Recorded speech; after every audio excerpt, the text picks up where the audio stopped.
So Sri Ganeshaya Namaha. We're continuing our further contemplation on the Yoga Sutras. Before I continue beyond the Sutra number 11, I want to try to further solidify the exposition that has been given starting from Sutra 2 to 11, because to go beyond the 11th Sutra, we want to make sure that the points are extremely clear. It's not the quantity that is of significance, it's the real understanding and realization. So on this second sutra, Yoga's Chitta Vritti Nirodha, there are some further contemplative comments that I do want to make here. I want you to imagine a lake, very, very, very still lake. There's no ripple at all. We have seen them. Sometimes we have seen, they're very still. It looks like glass. It looks like, it's unmoving. There's no wind. There's nothing disturbing it. And when a stone is dropped in that water, it makes ripples in the outer surface. It may not make ripples so much inside, but the whole water is disturbed, obviously. Similarly, through the sensory organs, the 5 Gyan Indriya, eyes, ears, nose, tongue, touch, etc. There is input that is going on, and from that input, there are series upon series of thought waves that are generated one after another based on that input. I hope this is clear. Right? This is clear. This is understandable. When I'm using the expression thought waves, actually it is thought, emotion, memory, desire, and energy. They are always together. Even right now, Sachin is speaking, there's a certain good feeling inside, there's a certain stability inside, there's a certain energy flow inside. It's always together. The 5 are always together. Thoughts and emotions always are together. It's not really possible to have thought with zero emotion. It's also not possible to have only emotion without some thought. Also, thought and emotion function based on the backdrop of memory. We have our personal memories. So, all of that occurs because there is energy. Now, let's look at it a little bit more carefully, that when sensory organs are capturing the impulses from the outside, there are waves of thought and emotion that are generated. These thought waves are the causes of our action. Sachin wants to move his hand up or hand down. Hand cannot do anything by itself. It has to have a thought wave behind it. Then the hand moves, or the body moves, or speech occurs, or any of that. So the actions, the voluntary actions we are performing are based on those thought waves. Now,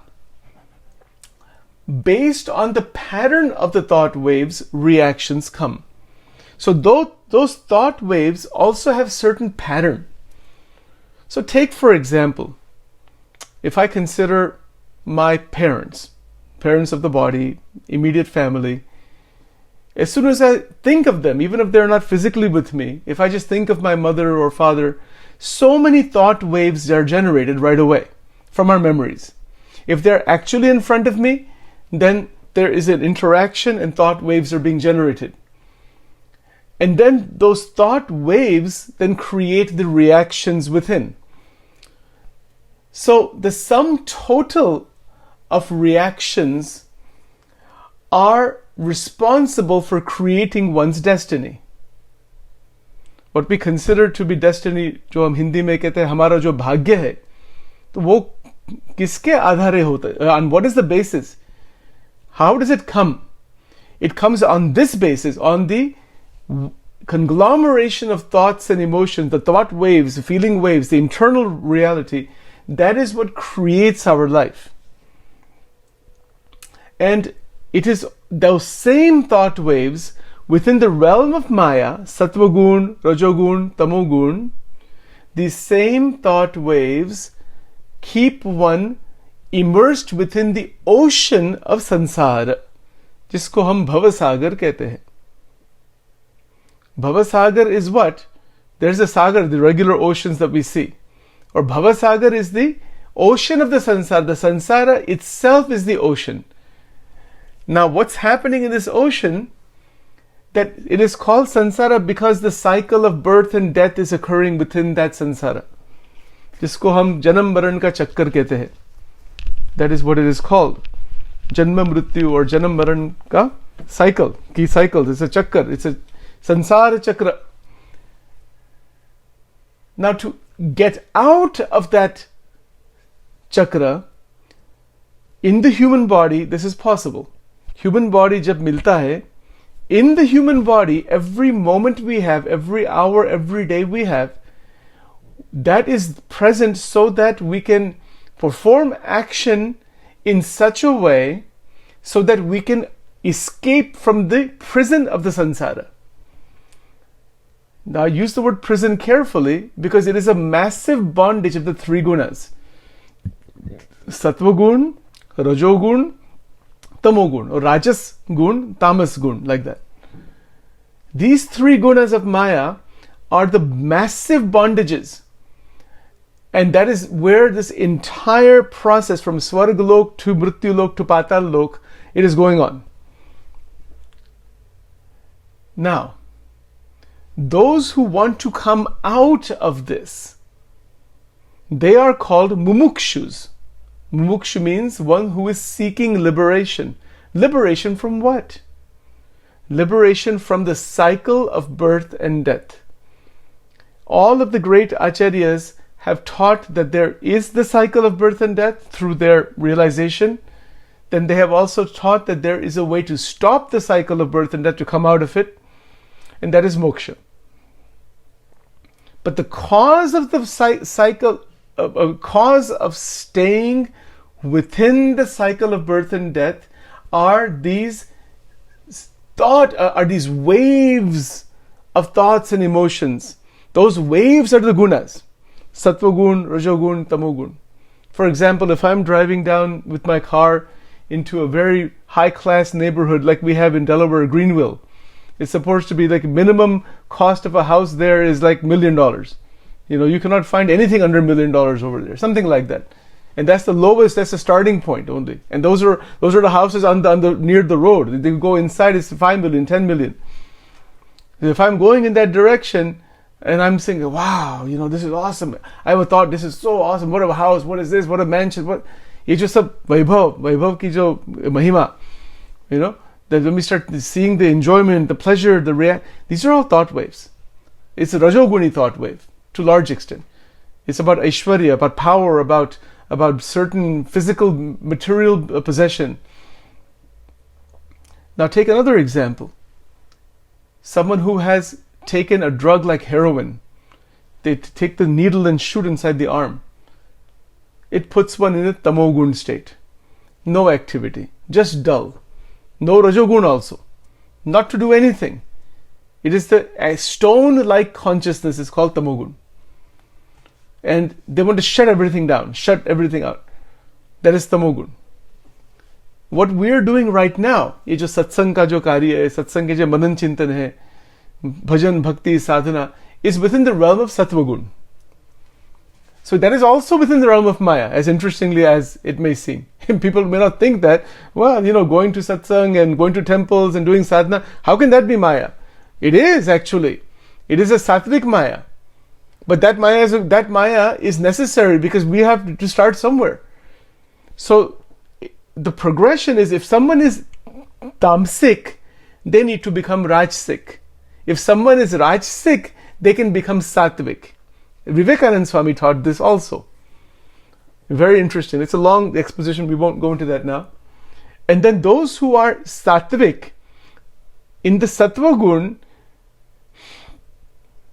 the interesting part of the sattva gun, that is also a thought wave. Even right now, Sachin is talking. Just take me as an example. Sachin is saying, oh, okay, you know, he thinks he knows something about Yoga Sutra. Sachin is trying to explain something to a couple of people or to others, making recordings, doing that, doing this. So Sachin has some, you know, some sattvic ahankar.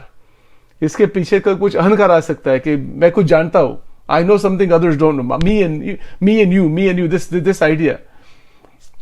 That is called chains of gold. वो जो सत्वगुण में जो अहंकार है, that is a chain of gold, is the same chain as in रजोगुण और तमोगुण. ये अहंकार का बंधन है. अभी मैं एक्सप्लेन करता हूं, इसके पीछे जो अहंकार आ जाएगा, देवी जी कहेंगे, somebody will say, oh Sachin, you did a nice job, बहुत अच्छा है, आप बहुत ज्ञानी है, ऐसे वह, लाइक यू से sometimes. So if my ego gets hold of it must be true, there must be something, there has to be something. Then only this can happen. So then my ego subtly gets energized by that thing, just by comments from others. और ये भी एक जबरदस्त blockage है. It doesn't mean we shouldn't respect others and all. That's not what I'm saying.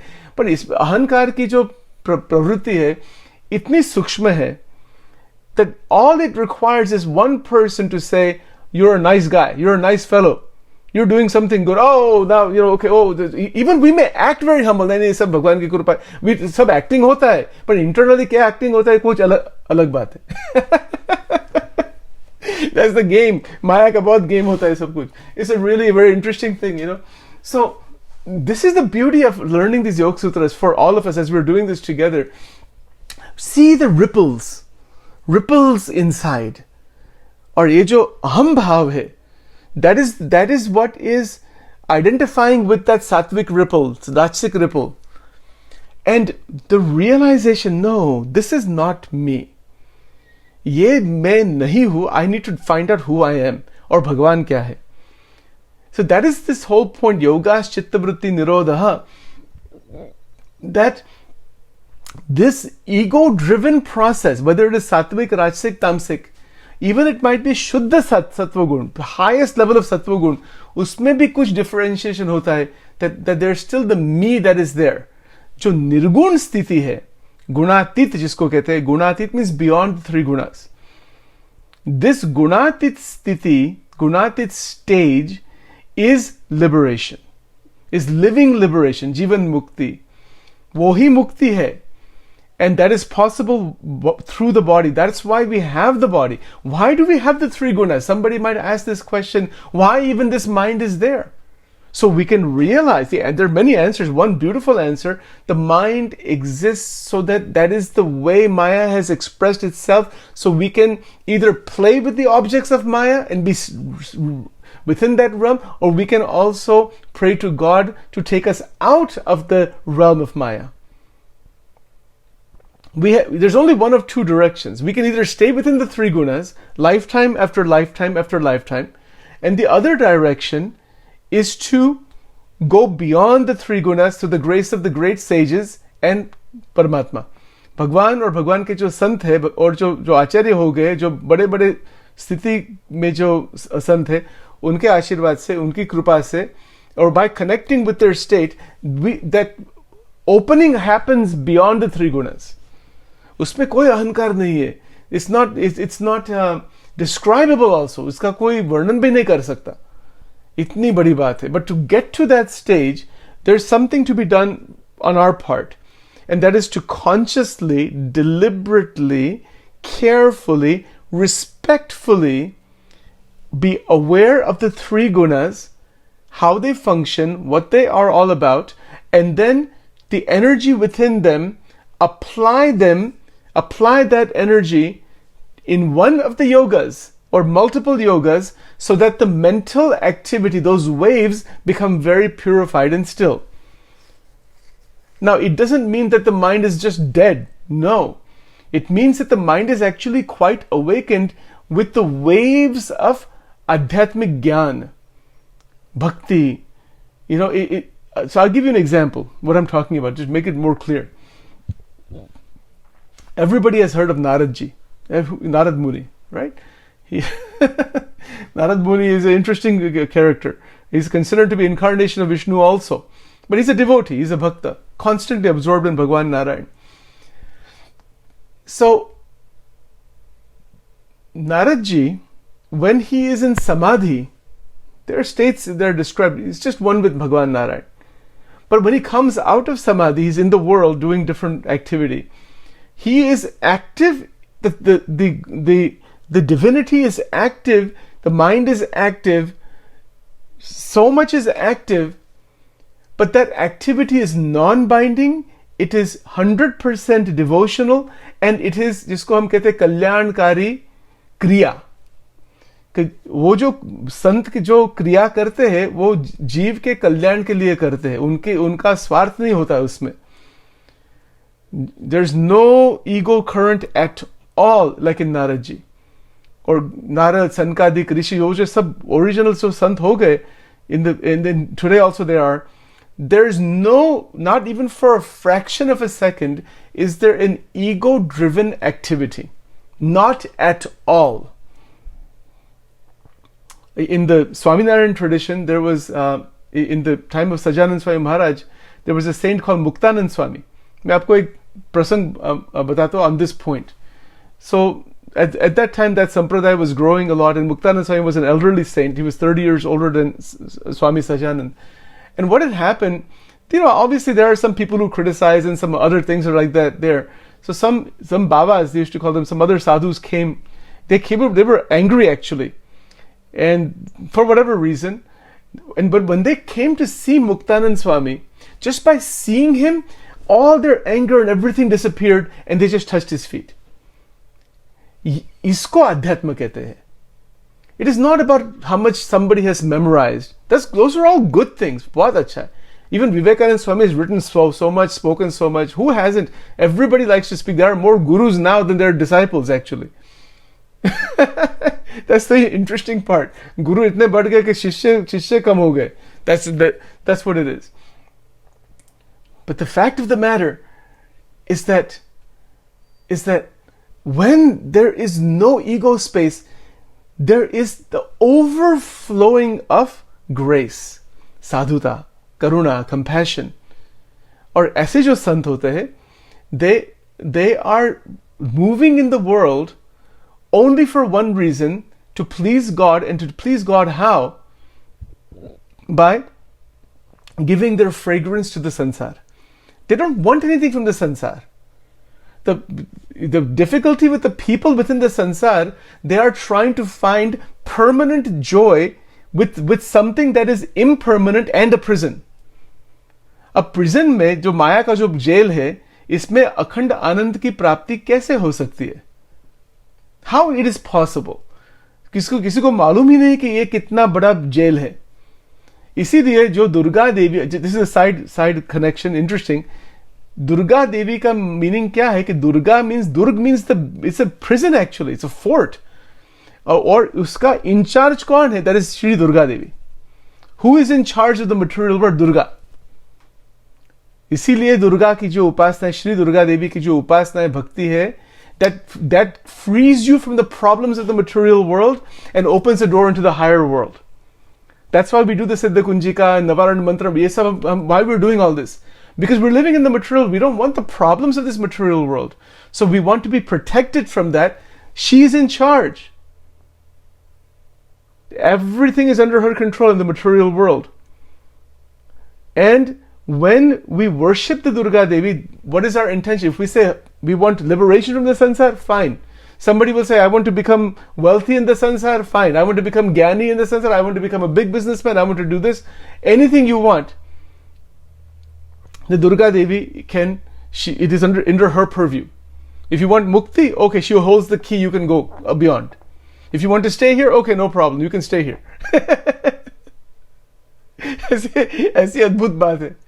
It's really, really something. इसका तो कोई अंत नहीं है. This can go on for years. और यही सत्संग का महिमा है. सत्संग का कोई अंत ही नहीं होता. और उसमें जितना आनंद प्राप्त हम कर सकते हैं, to that extent, it keeps growing and growing and growing. Anyway, we were talking about Narad Ji. So the point I was trying to mention was that when Narada and other sages who are performing activity in the world, they're performing activity like we are, but that activity is a God-centered activity for the benefit. Now, that doesn't mean somebody has to be putting on orange or yellow or white clothes and put a veena in their hand and start singing the Dhun of Narayan. And if you're doing that, a little bit is okay. But we can be that kind of a sage in whatever we're doing. If somebody's a good doctor, like the ones that we know, or some other people, whatever activity they're doing, they can have a saintly outlook behind that. And that is also yoga. So it's not about people just in the temples or rishis or ashrams and all that. It's not just that. It's anybody. In any situation, at any time, under any circumstance, one can be a liberated being. There's no restriction in liberation. Anybody who wants liberation can definitely get it. Or isme Bhagwan Sri Krishna in the Gita says, Yoga Kshemam Vaham Vyaham. Once your desire comes that I want to be liberated, I want to realize God, the Paramatma automatically puts the right people, circumstances and everything so that that journey continues. I have experienced in my life many times. Many times. And this is a fact. This is exactly true. मेरा निज अनुभव है कि ये बात परम सत्य है. भगवद गीता की तो एक बात परम सत्य ही है, वो तो परावाणी है. You cannot ever discount, there's no question about. But when we are wanting God, God even wants us more. You know the famous thing, you take one step towards God, He takes 10 steps towards you. You take one step towards Maya, Maya will run away from you and also capture it and also come right after you. She does both. People are running after money and possession, and it keeps running further, and then it catches them on the backside. There's a bondage both ways. But भगवान के चरणारविंद में निमग्न होना है. दैवी एषा गुणमयी मम माया दुरत्या. Sri Krishna कहते हैं, come to me. Come to my feet. You don't worry about Maya. You cannot deal with Maya. Because he says, that is my Maya. Why are you bothered with it? People are trying to analyze Maya. How can we come out of Maya? He said, you cannot come out of Maya. You connect with God, He'll take you out of Maya. This is the biggest mistake people, even sadhaks in the spiritual field make, the spiritual path make, humko Maya se par hona. I say, you're not, how you can come out of Maya? It's not possible. Because the thought and mind and brain, everything is constructed out of Maya. How you can come out of it? It has to be you connected with God, and He will take you out of it. That is why even in the Durga Bhakti, Durga Upasana, we say Durge, Durge, Rakshini, Tha, Swaha, ये सब मंत्र है, जबरदस्त मंत्र है, सब शक्ति उपासना में. और ये सब रक्षा, she protects you and takes you out of her own Maya. इतनी बड़ी बात है, इतनी अद्भुत बात है. और that is the Shiva also. It's a Shiv Shakti. इसका meaning क्या है कि if we are wanting out of Maya, of course we can understand what it is. And if we go into the yogic process, that we are trying to connect with Bhakti Yoga, Gyan Yoga, stilling the mind, Jap Yoga, Karma Yoga, any of the yogas, we become more and more aware of the inner world, then we can sit for meditation. और वो जो आगे के जो stages है, यम नियम आसन प्राणायाम प्रत्याहार धारणा ध्यान समाधि, अष्टांग yoga, which is described in the 196 sutras, the eightfold yoga is dharana dhyan samadhi. Those last three steps are where your mental activity has been so stilled and purified, all the chakras open up and you're ready to go into samadhi, archi marg. ये भी बहुत अद्भुत बात. इन वचनामृत scripture of Sajanand Swami Maharaj, उन्होंने ये describe किया. He says archi marg, there are two ways of getting into this state. One is through bhakti yoga. There's many ways, but he put it this way: two, bhakti yoga or ये ashtang yoga. So ashtang yoga is a much more protracted, long process, or bhakti yoga can be a more straightforward process. But in bhakti, the biggest obstacle is the attachment to God. That is not the obstacle. The one who is attached to God, because there is still desires for the sansar, that attachment swings in another direction. And that has happened to a lot of people. So one attachment swings in another direction. So that is why in the other slides we had mentioned about Gyan, Vairagya or Dharma, or protection hai. Bhakti ka protection. Even if you look at Narad Ji has written a scripture called Narad Bhakti Sutra. Narad Bhakti Sutra बहुत बड़ा विषय है और बहुत सुंदर बात है. He has shown there, just like how you have these Yoga Sutras, there are these Narad Bhakti Sutras. There's also another one called Shandilya Bhakti Sutra. So that's another scripture on Bhakti. Both of those are very great high-level Bhakti texts. And what are they saying? They're teaching how to evolve in Bhakti. Bhakti is something that can grow. Of course we're doing some level of Bhakti, but there's a difference between doing Bhakti versus being within Bhakti. इसमें बहुत फर्क है. Sachin, you can take a mala, and say, okay, सब संकल्प करते हैं, let's do Namah Shivaya mantra 1000 times. Okay, Namah Shivaya, Namah Shivaya, Namah Shivaya. And then I tell for 10 other people, मैंने आज Namah Shivaya mantra 1000 बार किया, और and they're, oh, very nice, and this and that, and people are praising me. I said, oh, that's, कुछ नहीं से भगवान की, but my ego is boosted because of all that thing. That is me.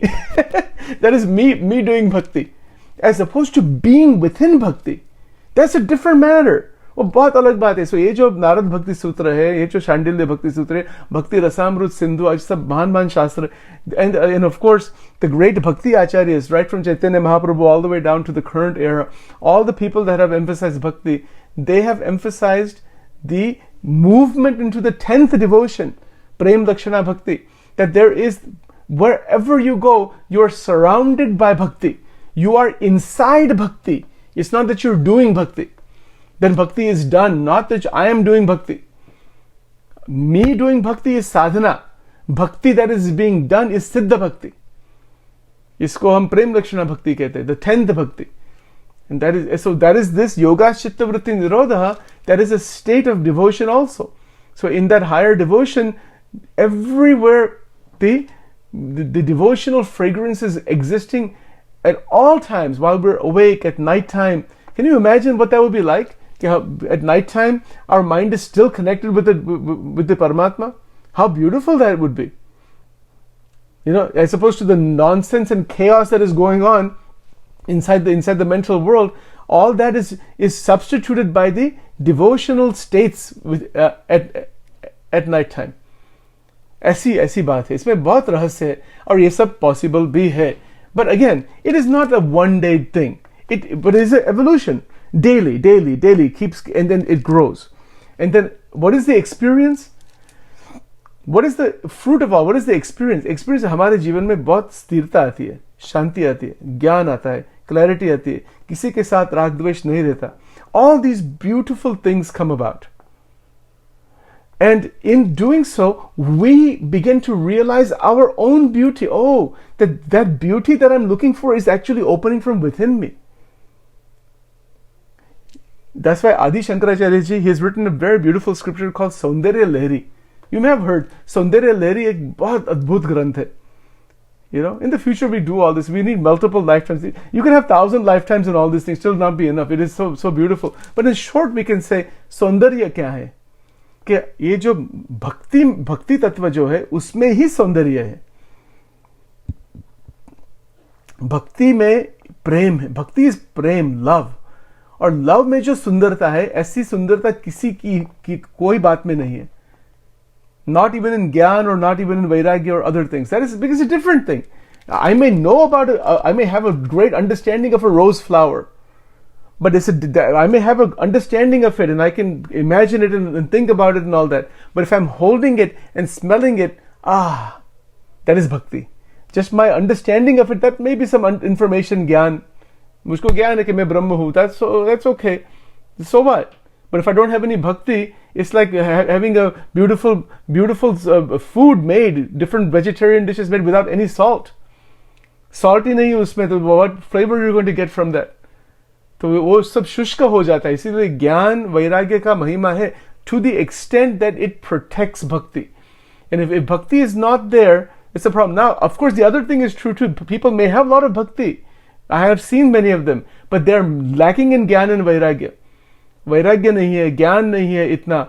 So then what, that bhakti doesn't remain, and they get stuck again and again within the sansar. But Bhagwan ki krupa aisi hoti hai that Sri Krishna says, my devotee is never lost.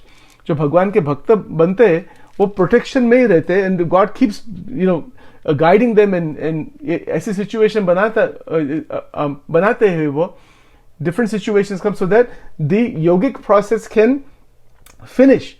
That's why it is called yog bhrashta. I don't know if you know this expression, yog bhrashta atma. So you may have heard this before. Someone who is trying to realize the Paramatma and fails, and comes back into the sunset. It's called Yoga Bhrashta. He tries again, fails. Tries again, fails. Tries again, fails. That is called Yoga Bhrashta. And eventually, at some point, that yogic process takes hold and becomes a liberated being. ऐसी बात है. So ऐसी बहुत अद्भुत बात है. इसका तो कोई अंत नहीं. We have running out of time. We need like 3-4 hours, 7 hours every day to do this. That won't be enough also. इसका इसका इसका इतना महिमा है कि आई डोंट कुछ कुछ कैसे सब कहना है इसमें, you know, is how to say all this things even. ये तो भगवान की कृपा है कि आप वहां हैं, तो we can do some of these things. It is an ocean of joy. उसमें कुछ नहीं. Can you imagine swimming in the ocean of Ananda?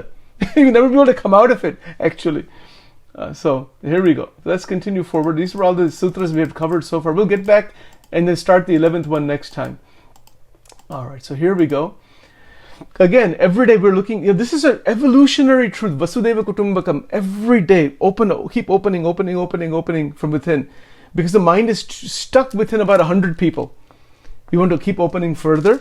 Very beautiful. And then on that basis, we are moving further. Brahmanandam Paramasukadam Kevalam Gnanamurtim Dvandatitam Gagana Sadrusham Tattvam Asyadi Laksham Ekam Nityam Vivanamacharam Sarvadai Sakshi Bhutam Bhavatitam Triguna Rahitam Sadgurum Tam Namami. We talked about Bhavatitam yesterday. Triguna Rahitam, we talked about the three gunas, Sattva Gun, Rajogun, Tamogun. We are beyond that. We cannot imagine what that is, but there is a divine Divya state beyond the three gunas.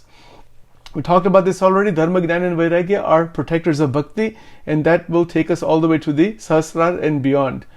And we are always looking for constant joy that is available as we resonate with the truth. जो सच्चिदानंद ब्रह्म है, जो भगवान का स्वरूप है, उसके साथ जो resonance हो जाएगा, तो उसमें we can have that real awakening. जो आनंद की स्थिति होती है. The mind is not hankering, running after the small things in the sansar. You know, and again, Bhagwan Shiv, we are praying to him. Let's do the Ashtottara Namavali and then we'll finish it after that.